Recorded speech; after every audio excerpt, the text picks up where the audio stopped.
If you could change one thing about credit union boardrooms, what would it be? Plus, we're peeling back the curtain on CEO retirements. How should credit unions be doing their succession planning? All this and more on today's episode.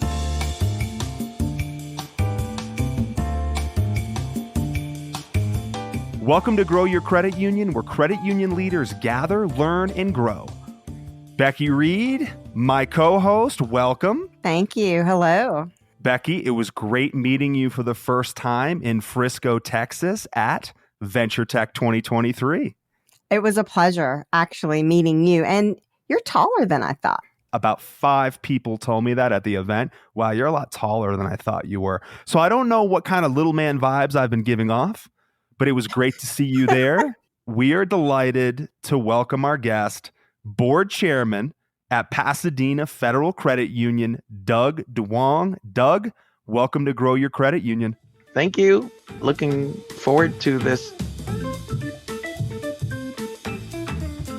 Let's talk about the elephant in the room, or rather the mountain of cash that's accumulating in retail money market funds. The average yield has surged to a level we haven't seen since 1999. What options exist for credit unions that want to satisfy members' thirst for high yield without damaging net interest margins? Becky, let's start with you. It's definitely a balancing act, and it's called asset liability management, or ALM. And I call it ALM 101. Now, credit unions got a little bit out of practice with ALM when interest rates were below zero. Money was practically free. Credit unions focused on lending. And lending, as it relates to low interest rates, is all about volume. It's about getting the most loans on the books as you can because they pay off pretty darn quick. Well, in a rising rate environment, if you have a lower interest rate on your loan, you have a 2%, and interest rates are now 5%, you don't have a very appealing option to go and buy a new car at 5% when the one you have is at 2%. Same goes for a mortgage, all of those things. So prepayment speeds start to really slow down. So now it's not about volume, it's about the quality of the loans you're putting on the books. Now, reverse that, and now money is no longer free. I'm not paying 0.1 on my savings account. I'm paying 100 basis points on my savings account, not 10. And so that creates a whole different attitude from an asset liability management perspective. You talked about 1999. Well, I remember 1999. I remember Y2K. I was in the credit union space back then. I remember when we had mortgages at 7, 8, 9, 10%. I remember a car loan being at 6 and 7%. I remember a savings account being at 2%. There are a lot of credit union leaders today who were not around then, who came into their leadership position at the credit union and the executive and the C-suite in the low interest rate environment. It's definitely a challenge. I'd love to hear what Doug's take is on it from a board perspective. Making loans is still a priority for us. We can't look away from making loans, but also the fact that these high yield opportunities out there for members, if they're members and they are loyal to the credit union, a quarter basis point is not going to get them to move the money. It's the problem where most credit unions today, they're still paying 3% when there are 5, 6% vehicles out there, opportunities for members. I think if you offer 4%, 4.5%, you're still going to retain the members' money because they still are very loyal to their credit unions. I think this is an opportunity for many institutions today. They got to look at the way they do business and going in there and do some cost cutting. Improve your margins. It's not just about the loans, not just about the yield. You got to run a very lean and efficient operation today to compete. Doug, you mentioned cutting costs. Can you give us any examples of areas where some of those costs could be cut? I'm going to say something that is going to be very controversial, and I know folks are not going to like it. Efficiency is a goal where there's a lot of opportunities for many institutions to look at. There are positions that was nice to have when we have great flow of income, but we should look at it carefully at this time and thinking how we could improve and bring more efficiency to the system. We talk about the digital channels being much more cost effective. versus branch operations. They all are important, but we need to make sure that they're efficient. There are many institutions who are 20, 30 billion in asset size. They have 10% of their branches that barely have any members visiting them. The smaller credit unions are always in difficult positions because they don't have the luxury of cutting costs because their margins are thin. They're operating in a very difficult environment as it is. Because cost cutting is very difficult for smaller institutions compared to the big ones. Becky, anything to add to that? Because you were the CEO of a smaller credit union. Are there any inefficiencies or cost cutting that is very obvious? I think efficiency is the key phrase. And across credit union land, when I go around and talk to different credit unions, efficiency is one of the main things that I hear. We have to be more efficient. We have to be able to do more with less, or at least do the same with less, right? I believe that it starts with technology. What that means in some cases is that you have to spend the money on the technology in order to gain the efficiencies that you're looking for. You have got to have a digital roadmap. There's not a magic pill that you can take from a software perspective that is just going to automatically make your organization more efficient. So you have to have a plan. You have to have a strategic roadmap in order to make sure that you follow the steps that you need to gain those efficiencies. But in this day and age, that starts with technology. I want to bring up something that Sam Brownell mentioned on a podcast episode that I did 5 or 6 months ago. And here's what Sam said. He believes that many credit union mergers are driven by CEOs using them as a retirement exit strategy. He says we should be preparing young leaders for a smoother transition into leadership.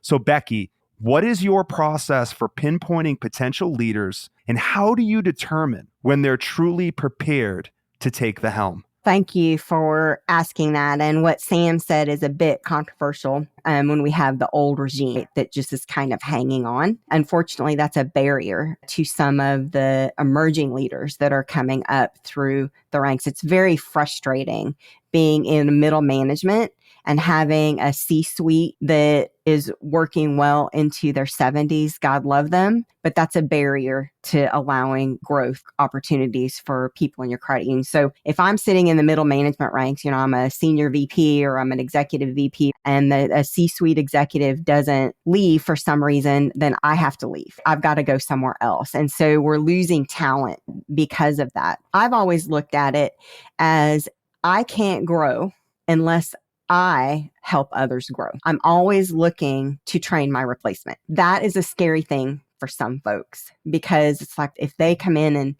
take over what I'm doing, what am I going to do? Exactly. What are you going to do? You need to be thinking about how you can continue to grow and expand in your career. Doug, please give us your take on this. I've said this all along, right? If you want to grow, you got to let go. You can't continue to hold on to the same chair you had 10, 15 years ago. To be honest, everything starts with the boardroom. When the board of directors are not paying attention to their job, their responsibility is that they need to have and ask their CEOs for a succession plan. They need to have it ready all the time and identify whether it's an interim person or a permanent person. But it needs to be done on a regular basis. It needs to be part of your strategic plan.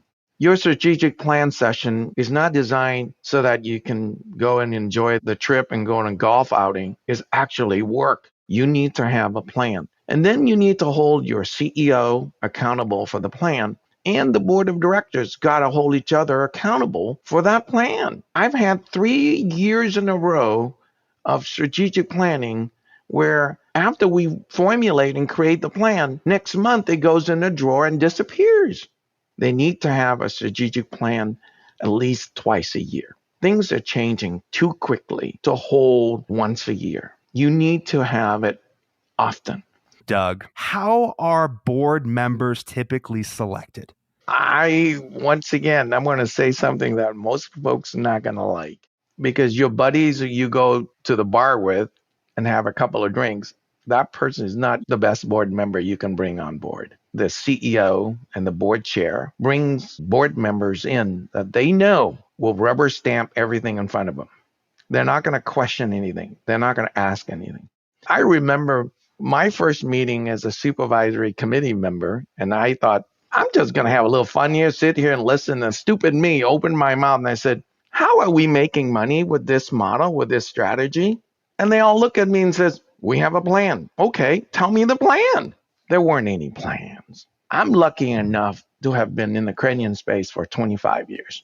I have been educated by many people about what a good board of directors, good management, good leadership should be all about. So I was able to share that with my board, and eventually those folks who are not interested in working hard and helping the institution, they will naturally deselect themselves from the process. Raising the standard of board of directors, for me, is the number one solution when it comes to survival of credit unions. I have a follow-up. I'm going to go to Becky first, and then we'll pass it back to Doug. Becky, if you could make one change to credit union boards, what would that be? Mandatory term limits. Most, bylaws don't have term limits built into them. I mean, it's not standard. If you're dealing with a credit union that has been around for 30, 40, 50 years, they don't have term limits built into their bylaws. Now, it should be a reasonable term, because you want educated folks. You want people who have experience. You don't want brand new board members every 2 years. That would be a nightmare. A 3-year term where a maximum of 4 terms, for example, that is a really good time limit. Also, rotating the executive committee. You shouldn't have a board chair that's been there for 25 years. That's probably not in the best interest of the credit union. Doug, let me pass that one off to you. If you could make one change to credit union boards, what would it be? Any board chair who's actually active and working, after about 3 terms, they should step down because they should be very tired if they're working as a good board chair. But the last part, which I find very interesting that most board of directors don't have, is a code of conduct. It's ridiculous for us to make sure that our employee and management executive have a code of conduct and the board of directors don't have one. As you noticed recently, the Supreme Court is finally administered their own code of conduct. Really? 300 years, 200 years in, and we finally have a code of conduct? Board of directors should have a code of conduct, including not messing around with management stuff, right? Not getting involved, talking to employees and causing all sorts of trouble. So a code of conduct would give the board the guidelines. It absolutely give management a tool to go to the board of directors and says, we have a problem. Someone is violating the code of conduct.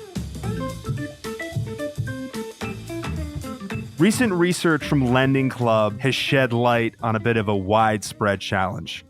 About 61% of Americans are living paycheck to paycheck. However, the thing that blew my mind, Becky and Doug, was that even people in the high income bracket, those with earnings surpassing $100,000, admit to facing the same financial tightrope. Do credit unions have a responsibility to educate their members on financial literacy? Well, I'm going to answer that by saying you can lead a horse to water, but you can't make them drink. Credit unions do have a responsibility to their community and to their member to provide tools and access so that people understand. However, you can't force anybody to make good financial decisions. There is so much involved in the financial decision making in a household or in an individual that has 100% nothing to do with the credit union and everything to do with the manner in which they grew up, the community in which they live,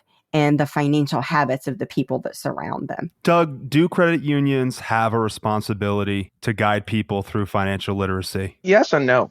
First of all, as an immigrant from Vietnam, when I first came here in 1975, there were no financial literacy classes. My first mortgage was 8% adjustable. When it went up to 12%, my wife and I ate Spam and ramen for 6 months just to make sure we can save money to pay for our mortgage. We took the responsibility. We sacrificed to make sure that we honor our commitment when we sign that paper. The responsibility doesn't start with the financial institutions alone. It starts at home and it starts with our educational system. When kids go to college, they're being bombarded by these banks, and many of them throw credit cards at these kids, and the kids don't know what to do with it other than, hey, you know what? Somebody's giving me free credit and I'm going to sign up, I'm going to charge it up, and then they can't figure out how to pay for it.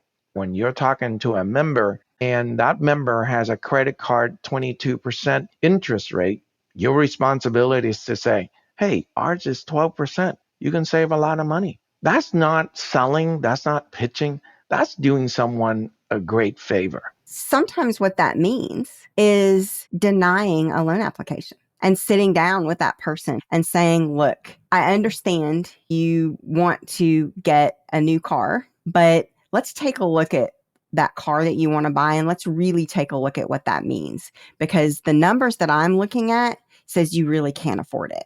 When I was in high school, they didn't educate me at all about financial literacy whatsoever. I had to go through it myself. Becky, final thoughts. I think we were very lucky to have Doug with us today. It is so important, I think, to hear from the board's perspective as it relates to the credit union industry, because it is, in fact, boards of directors that are running the credit unions, right? Financial cooperatives are democratically run by the members, and they vote for fellow members to represent them on the board. And so thank you so much, Doug, for giving us your insights as the board chairman. Thank you for having me, and those are excellent questions. I've been dying to tell my story for a long time. I have a great platform to actually share some of these thoughts, right? Because my family have heard enough of this story, right? I know everybody else close to me hearing this stuff all the time. And I wish all board of directors, once in a while, take a breather, give your CEOs and your executive team and your employees a little bit of a pat on the back and say, hey, you guys are doing a good job. Keep going. You're serving the community and you're doing a good thing. Board Chairman at Pasadena Federal Credit Union, Doug Duong, thank you for appearing on the Grow Your Credit Union podcast. Thank you. If you love what you heard, please share it with a friend, subscribe, all that good jazz, and we will see you next time. Take care, everybody.